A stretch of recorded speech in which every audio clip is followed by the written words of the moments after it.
Hi everyone, I'm Nancy Regan, and in this video we're going to define what a preventive maintenance task is, and we're going to learn how to properly determine how often we do preventive maintenance tasks. Welcome to day 2 of 100 days of reliability. Today we are going to perform or have performed for us 3 preventive maintenance tasks. So let's first talk about what a preventive maintenance task is in the context of reliability-centered maintenance. A preventive maintenance task consists of a scheduled replacement task or a scheduled restoration task. Another word for restoration is overhaul. Now, the 3 tasks that we're going to do today, and scheduled restorations and scheduled replacement tasks, they have something very important in common, and that is that we do them on a scheduled basis regardless of the condition at the time. In other words, we don't inspect first to see if we should do them. We just do them based on calendar time or operating hours or miles, etc. And there's something else that they have in common, which we're going to get to in just a little while. Let's take a look at our first preventive maintenance task, which is going to be a scheduled replacement. We're going to go change my home HVAC filter. Let's go. Here we are. We've just finished our scheduled replacement task. I've changed my home HVAC filter. Now, I put this on my calendar to change it every month.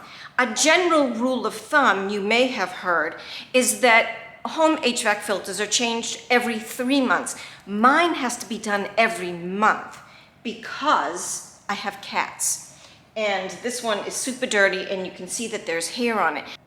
We have 2 more preventive maintenance tasks to do today. We're going to do a scheduled restoration and we're going to do another scheduled replacement task. And for that, we have to get on the road, and I'm taking you with me, so let's go.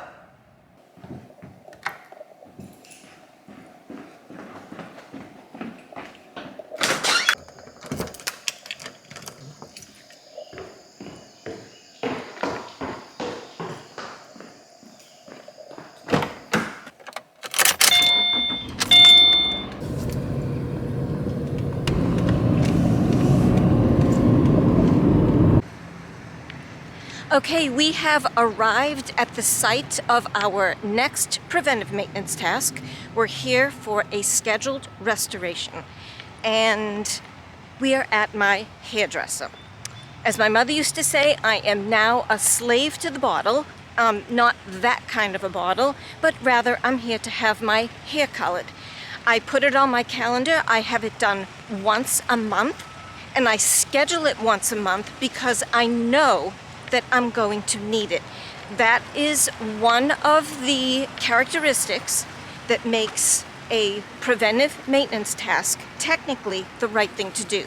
And we're going to talk about that in more detail here shortly. But in the meantime, let's go have the scheduled restoration done.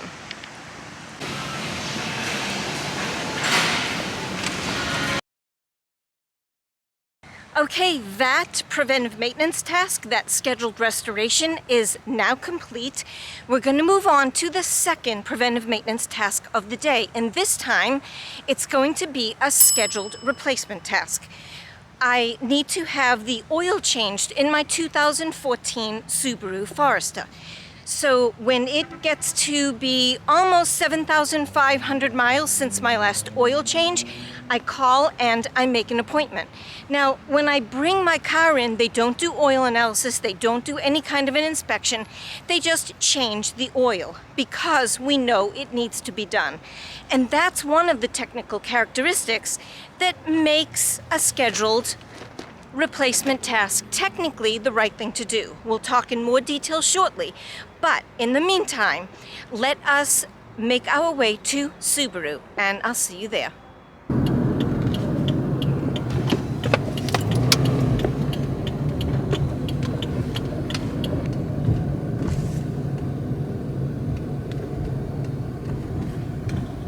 And we are done at Subaru.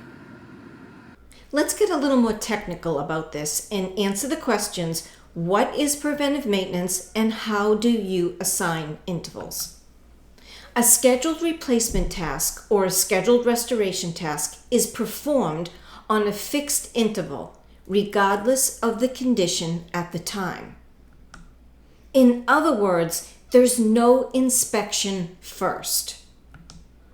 No matter what, I schedule to have my oil changed every 7,500 miles on my 2014 Subaru Forester.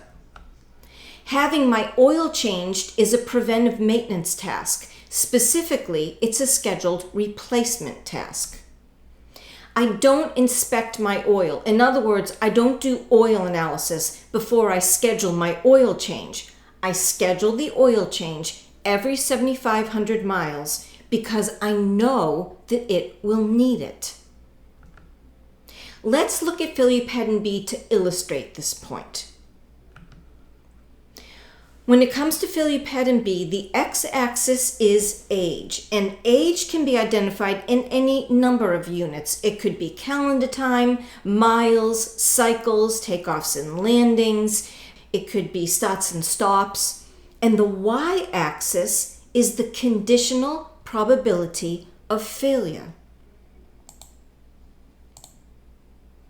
So in the example of my oil change, if I have it changed today, so let's say we're here on our curve, I know that I'm going to be good to go for 7,500 miles before the oil needs to be changed again.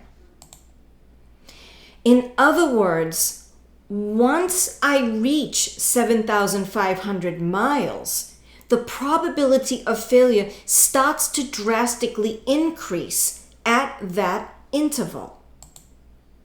That specified interval, in this example, my 7,500 miles, that's called the useful life. So, on the condition that my oil survives to 7,500 miles, the probability of failure starts to drastically increase. That's what justifies the task at that interval. Another example may be to grease a bearing every 3 months, regardless of the condition at the time. Now that assumes that 3 months is the useful life of the grease. So again, if we grease the bearing today and we know that the useful life of that grease is 3 months, in other words, assuming the grease makes it to 3 months, the probability that it is going to fail starts to drastically increase. That means that our useful life is 3 months. Now, the following is very important to understand. Preventive maintenance task intervals are not assigned based on mean time between failures, or MTBF. Preventive maintenance task intervals are not assigned based on criticality, and they are not assigned because the manufacturer recommends it. One criterion that technically justifies preventive maintenance task intervals is that the probability of failure starts to increase at a defined interval, and that interval is called the useful life. You know, we hear a lot about reliability culture. It's really vital that everyone involved in maintenance and reliability understands the basics. And what a preventive maintenance task is and how we identify intervals properly are two of those essential fundamentals that absolutely must be understood. If you have any questions about preventive maintenance, please leave them in the comments and I will answer them. Thank you for watching.